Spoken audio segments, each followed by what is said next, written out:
দুই দফায় গুমের শিকার হওয়া সাবেক সেনা কর্মকর্তা লেফটেন্যান্ট কর্নেল অবসরপ্রাপ্ত হাসিনুর রহমান রোববার নিজের ফেসবুক পোস্টে ডক্টর মোহাম্মদ ইউনূসকে ঘিরে মন্তব্য করেছেন এবং ভারতের প্রভাব মোকাবেলায় একটি নিরাপত্তা চুক্তির প্রয়োজনীয়তার কথা উল্লেখ করেছেন। হাসিনুর রহমান লেখেন, ভারতের সকল ফর্মুলা ডক্টর ইউনূসের কাছে ব্যর্থ। সার্বভৌমত্ব রক্ষায় নিরাপত্তা চুক্তি প্রয়োজন। তিনি আরও মন্তব্য করেন, এই চুক্তির বিরোধিতাকারীদের মাধ্যমেই নব্য রাজাকারদের শনাক্ত করা সম্ভব হবে। তিনি দাবি করেন, শহীদ প্রেসিডেন্ট জিয়াউর রহমান ছাড়া আর কোনো সরকার তৃণমূল উন্নয়নে কার্যকর ভূমিকা রাখতে পারেনি। বর্তমান রাজনৈতিক ব্যবস্থার সমালোচনা করে তিনি বলেন, ব্যাংক লুট, অর্থ পাচার সহ বিভিন্ন অনৈতিক কর্মকাণ্ডে রাজনীতিবিদরা জড়িত এবং প্রবাসী শ্রমিকদের কষ্টার্জিত অর্থ এসব কর্মকাণ্ডের শিকার হচ্ছে।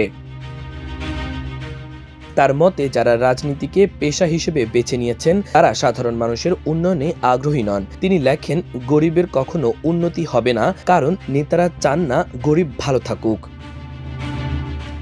ফেসবুক পোস্টে তিনি আরও উল্লেখ করেন, আগস্ট বিপ্লব ছিল ফ্যাসিবাদ বিরোধী একটি আন্দোলন, যা সংস্কারের মাধ্যমে একটি নতুন বাংলাদেশ গঠনের প্রচেষ্টা ছিল।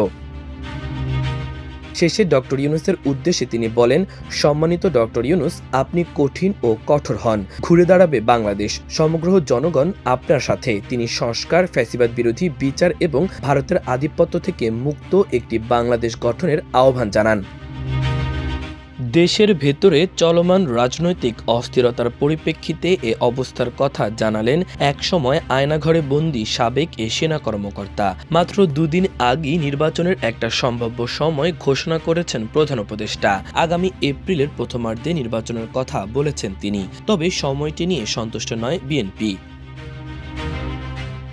দলটি বেশ কিছুদিন থেকেই আগামী ডিসেম্বরে নির্বাচনের দাবি জানিয়ে আসছে। বিস্ময়করভাবে বাংলাদেশে দ্রুত নির্বাচনের ব্যাপারে আগ্রহ রয়েছে ভারতও। সম্প্রতি দেশটির পররাষ্ট্র মন্ত্রণালয়ের এক শীর্ষ কর্মকর্তা এক সংবাদ সম্মেলনে বাংলাদেশ নিয়ে মন্তব্য করে।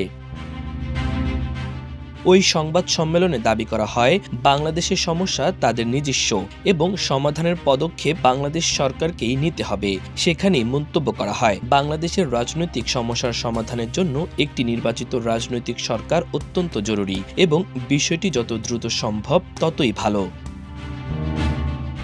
যদিও দেশের মধ্যে বিএনপি ছাড়া বাকি প্রায় সব রাজনৈতিক দলই প্রধান উপদেষ্টা ঘোষিত এপ্রিলে নির্বাচনের পক্ষে। মাল্টিমিডিয়া ডেস্ক, আমার দেশ।